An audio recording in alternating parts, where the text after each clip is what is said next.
Welcome to Jesus Changes Everything, a daily podcast dedicated to providing a fresh look at the ancient and glorious truth that Jesus not only reigns, but is busy about the business of bringing all things under subjection, that celebrates the wonder and the glory that he has been given all authority in heaven and on earth.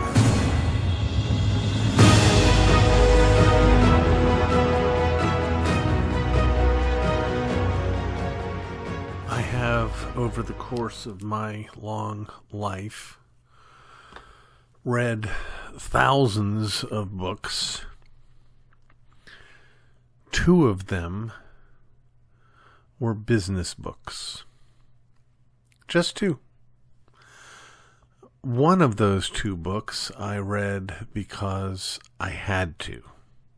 It was assigned reading in the office that I worked in, and that particular book I really didn't care for in the least, even though it had been a bestseller. The second business book that I read is the one I'd like to cover for us today in this segment of Curating Your Book Library. But before we get to this second book, which I just finished a little while ago, I want to tell you a little bit about that first book. That first book is well known in business writing circles, as is the author. The name of the book is The E-Myth. The E-Myth by Michael Gerber.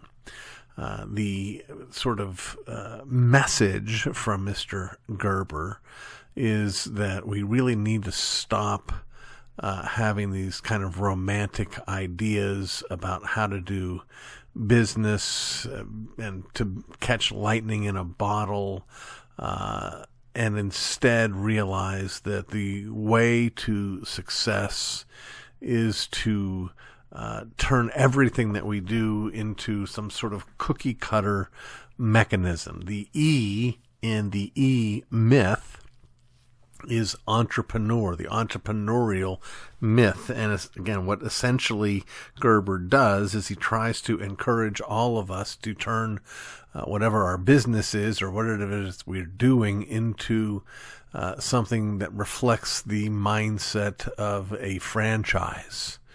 When you go into McDonald's and you cook French fries at McDonald's, you don't have to ask, well, how do you do it here if you used to work at a McDonald's 6 states away? Because you do it the same way. It's the same, and that is all written down. It's all in a book. The whole idea of cross-training is made that much easier when you take the view that any job, if you break it down far enough, any monkey could do. And that's one of the reasons why I hated the book. It was profoundly dehumanizing. And in addition to the dehumanizing elements I've already covered, it was dehumanizing in that it also taught, when you are a manager, essentially how to manipulate your underlings. Now, why would I read that book? As I said, it was required reading in the office I was in. That office, I have to confess, was Ligonier Ministries. It was a difficult time in my life because I felt like my father, whom I always loved and admired, was actually sort of promulgating or promoting ideas that he would have hated 20 years prior. And so I had this tension in my life between being loyal to my dad that I grew up with and this particular dad in this particular moment. Thankfully, we got past it and everything went fine from there forward. But it did put more of a distaste in my mouth for business books.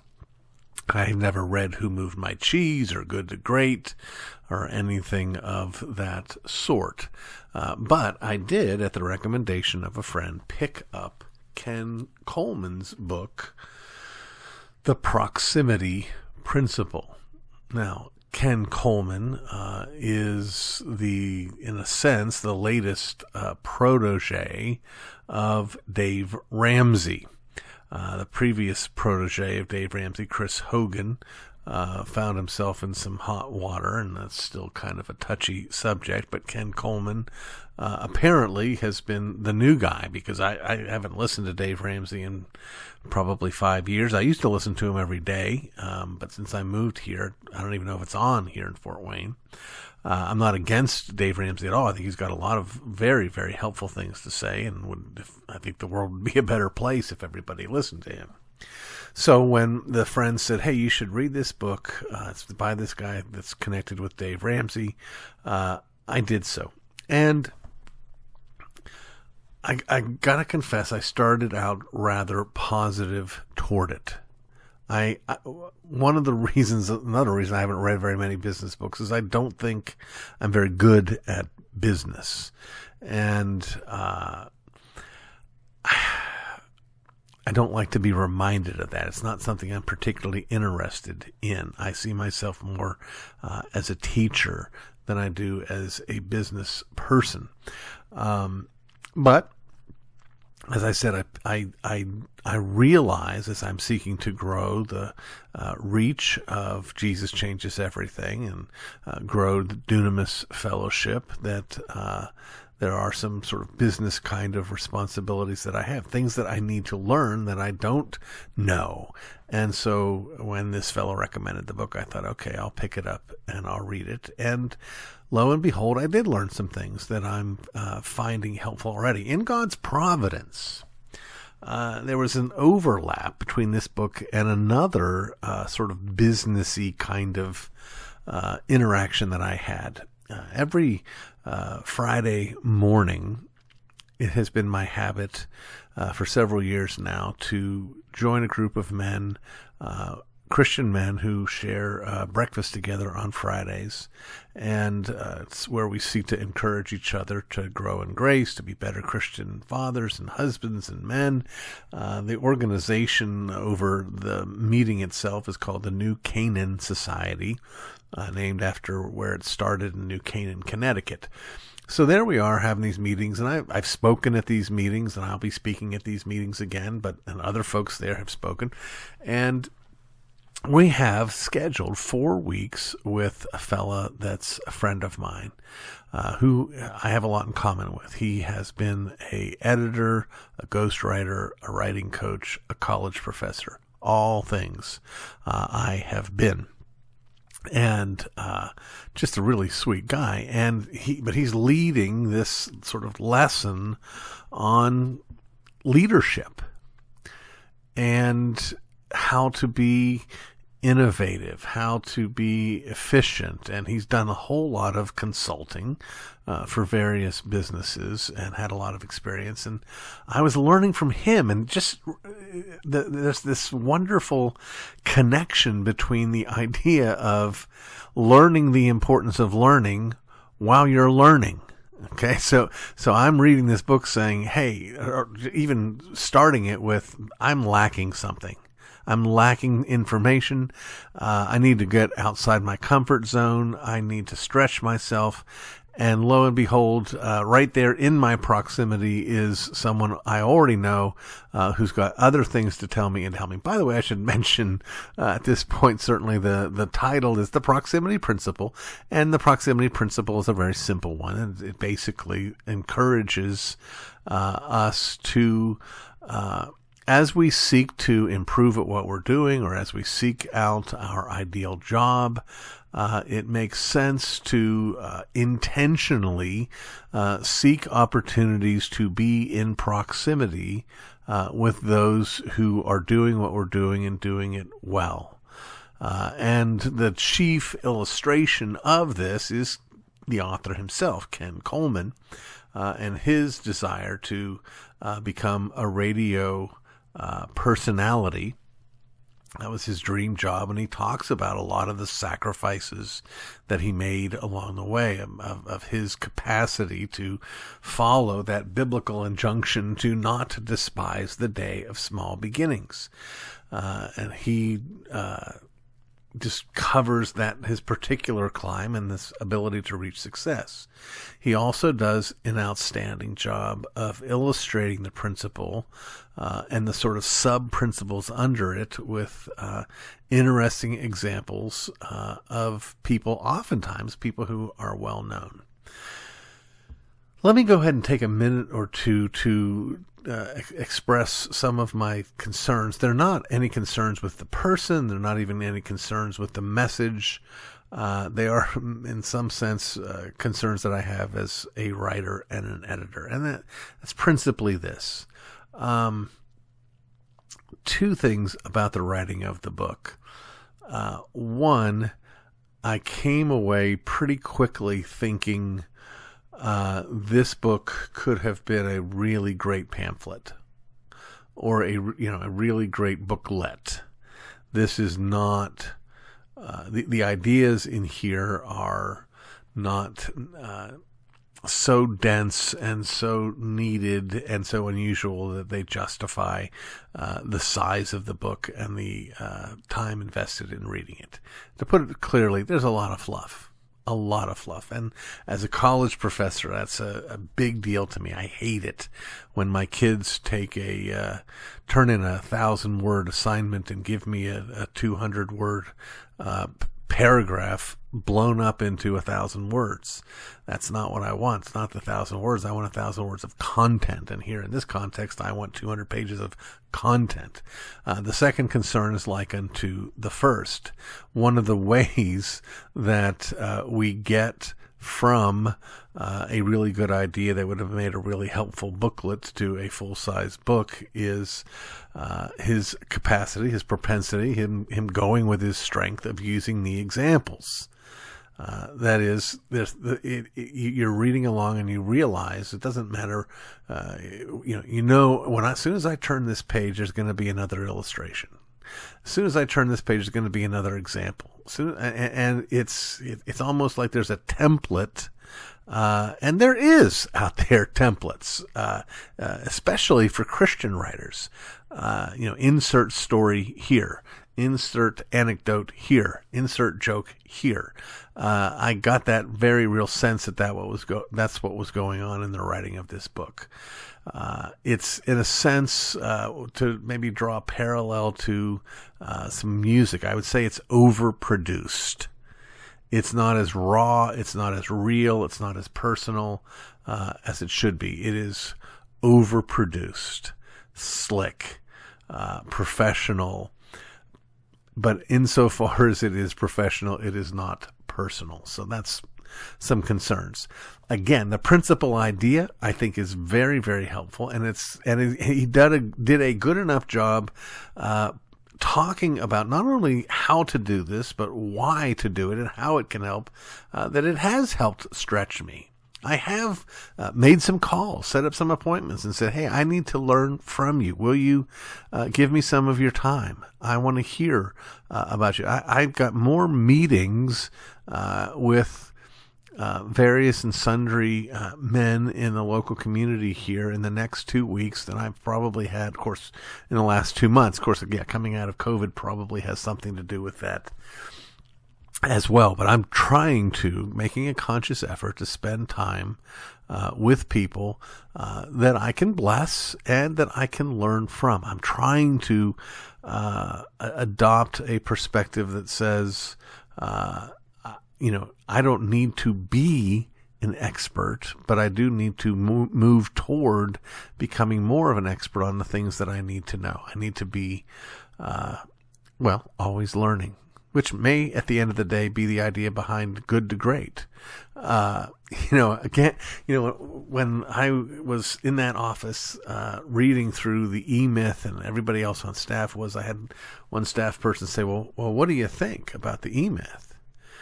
And I said, well, here's what I think about the E-Myth. I think everything in it that is good and valuable, I already knew.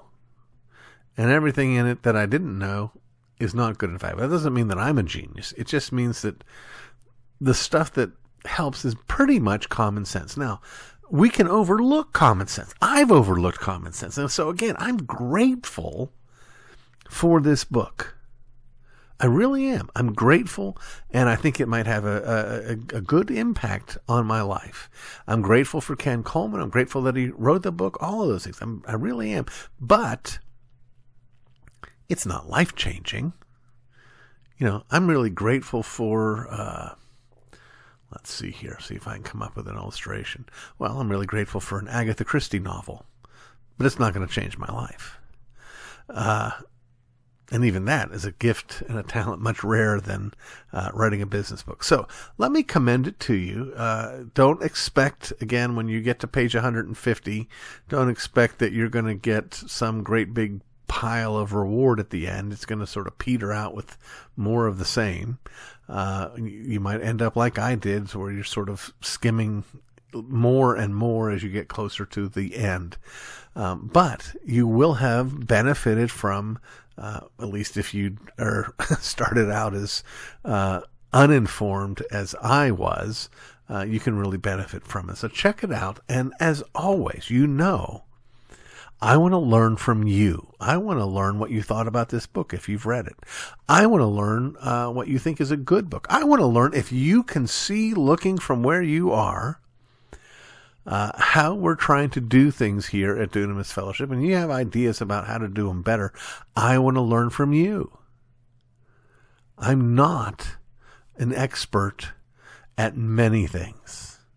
There are some, but not many things. And so I'm always eager for conversation.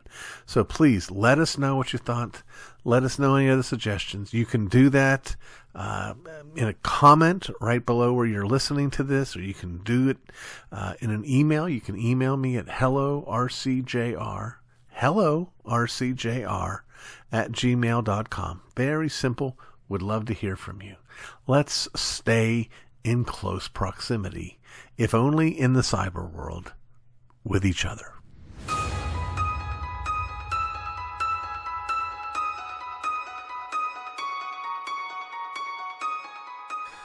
My father used to say to me, if you have a cannon, fire it. What he meant by that is that when you've got something useful, you're in the context of a battle, you've got a powerful and potent weapon, then of course, put it to work. Don't be afraid. Don't hold it off in reserve. Well, as the Jesus Changes Everything podcast has grown and matured, one of the things that we have noticed is that every time Lisa's on, we do so much better. We have so many more downloads, which doesn't surprise me at all. There's a reason I married this woman. There's lots of them, actually, but one of them is that Lisa is a woman chock full of biblical wisdom. She has the character to be open and to be honest and to look to God's word for wisdom and guidance and direction. That's why I have her with me in the Life in the Blender segments that we do. It's why I invite her to do segments with me on curating your movie library. But it's also why, about once a week or so, I ask her to come on and do a segment all on her own. A segment we call the Purpose-Driven Wife. Lisa has a blog by that same name that she writes for from time to time, a Facebook page. I'd invite you to check it out. But now she also has a segment every now and again on Jesus Changes Everything. And you're about to enjoy one. Psalm 107:20 says he sent his word and healed them and delivered them from their destructions. Colossians 1:13 tells us, for he rescued us from the domain of darkness and transferred us to the kingdom of his beloved Son. There is always a price paid when we as victims step out of muzzled silence. Once crippled by pain and fear, we struggle to find our voice. Speaking out against our victimization increases fear and risk. Threats, accusations, and even death can happen when we expose deeds done in secret. We have an enemy that seeks to destroy us in every way. If he can damage us in our childhood years chances are we will spend our adult years broken, rarely becoming the best version of ourselves. When faced with foreboding circumstances, beware of fear. We can please people, or we can choose bravery, disregarding what others think. We will never heal emotionally or mentally if we stay in our huddled mess. God specializes in freeing people from bondage. That is why He is called our Redeemer. Redemption involves going from something to something else. Jesus freed us from the bondage of the law to give us freedom, a new life. Jesus' precious blood was shed that we could be released from sin once and for all. For Ephesians chapter 1, verses 7 and 8 tells us, in Him we have redemption through His blood, the forgiveness of sins in accordance with riches of God's grace that He lavished on us. As we walk on the path that God establishes, it can often appear as a detour, a life interruption. God places us right where we are. He is taking our deepest hurts, our bloody battle wounds, and combining them with the kernels of our faith, forming something brand new. What is He making? A maturing faith that will be a megaphone to the world, proclaiming that He is the God of restoration. Our testimony will be an example that will point others to Christ, helping them find their own stories of redemption. The enemy hates our testimony. Yet, Revelation 12 verse 11 says, they overcame Him by the blood of the Lamb and the word of their testimony. The weapons of our warfare go far beyond our experiences. They give us victory. A courageous faith matures when we replace self-confidence with God-confidence. When we lack faith in His promises, we shrink back. But when we practice God-confidence, taking every thought captive to obey Christ, we recognize the enemy. We wield the shield of faith and grip the sword of God's word. If we choose to have a bold reliance in Christ, He will enable us beyond what we ever thought possible to become, and by His grace and in His power, more than conquerors. Won't you trust Him while it is yet called today? Act, confess, and believe His word. Change your life while you still have breath. Today is the day. You've been listening to the Jesus Changes Everything podcast, a production of Dunamis Fellowship, the teaching outreach of Dr. R.C. Sproul Jr. If you've enjoyed this podcast, we encourage you to subscribe, which you can do at all the usual outlets, to tell your friends, and to spread the word. To learn more about the work of Dunamis Fellowship, please visit rcsproulJR.com. And join us next time on Jesus Changes Everything.